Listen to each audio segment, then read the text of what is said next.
Dan yang paling penting, tayar ni harga mampu milik. Dia tak semahal tayar high-end yang lain.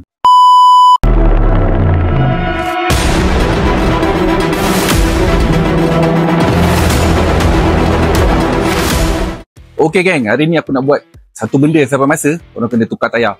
Tayar Volkswagen Tiguan aku ni pun dah lama, dah haus. So aku nak tukar tayar baru daripada Continental. Tayar Grabber HT6. Tayar ni baru je masuk Malaysia, iaitu General Tyre, brand yang dah lebih 100 tahun dalam dunia dan sub-brand dari Continental Jerman.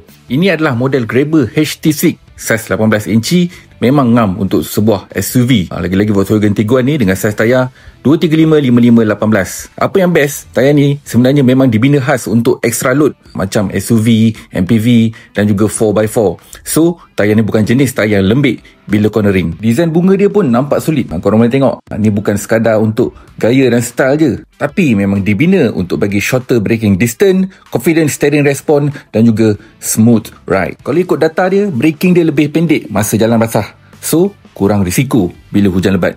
Tayar ni dibuat di bawah teknologi Continental Jerman, iaitu sebuah jenama besar. So, dari situ kita boleh tahu dari segi durability dan performance, dia bukan level biasa-biasa. Dia ada gabungan bahan getah khas untuk bagi cengkaman bagus masa hujan. Tapi dalam masa yang sama, tak cepat haus. Dan bila dah pasang tayar baru, make sure buat balancing dan alignment sekali. Kalau tak, cepat makan sebelah dan tayar baru pun tak tahan lama.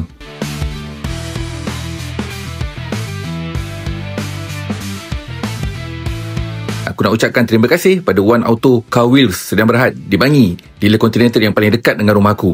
So, senang nak datang bila perlu. Servis pun memang tip-top. Tak pernah mengecewakan.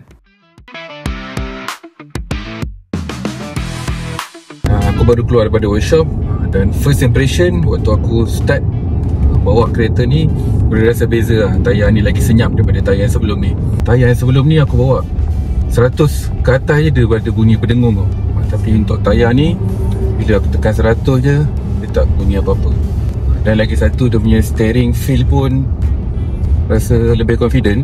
So, kalau macam nak corner ke nak mencelah-celah kan, tak ada rasa membuang. Tayar ni rasa lebih grip. Dan tadi ada hujan sekejap. Aku try redah hujan, bawa laju. Dan untuk braking dia memang terbaik. Tayar Continental memang terbukti boleh braking dalam short distance waktu hujan. Dan tayar Grabber HT6 ni aku rasa memang berbeza lah.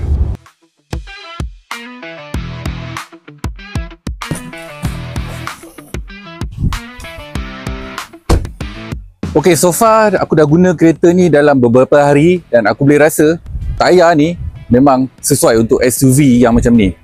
SUV yang extra load 7 seater macam ni nampak sangat sesuai. Sebabnya salah satu tayar ni dia extra load dan dia rasa comfort.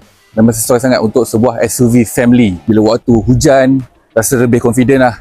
Bila bawa laju time hujan, braking pun rasa lebih grip. Yang paling penting, tayar ni dia harga mampu milik. Dia tak semahal tayar high-end yang lain. Satu benda aku nak highlight bila beli tayar General Tyre ni, kau akan dapat total confidence plans daripada Continental. Maknanya kau dapat 1 tahun waranti jalan raya. Kalau tayar tu rosak sebab paku ataupun lubang, semua dia cover. Dan juga 1-to-1 tayar replacement, yang mana dia akan ganti terus tayar yang baru. Dan juga 12 bulan extra waranti atas road hazard. Korang boleh download terus dari Apple Store atau Google Play Store dan boleh register terus dalam apps Conti TCP. Simple je. So, lepas tukar tayar, kau akan dapat peace of mind. Tak payah pening-pening. Dan ini bukannya marketing untuk Continental ke apa, tapi memang aku suka tayar ni. Kalau korang yang suka jalan jauh, suka balik kampung, tayar ni memang sesuai. Dan aku akan letakkan link description kat bawah. Korang boleh tahu tentang total confidence plans dan juga brochure dia. Okey, itu saja perkongsian saya untuk video kali ini. Harap bermanfaat pada yang sedang cari tayar untuk SUV ataupun MPV. Jumpa dalam next video yang akan datang. Saya Joe Bashir, Info Otomotif Malaysia. Assalamualaikum. Ciao.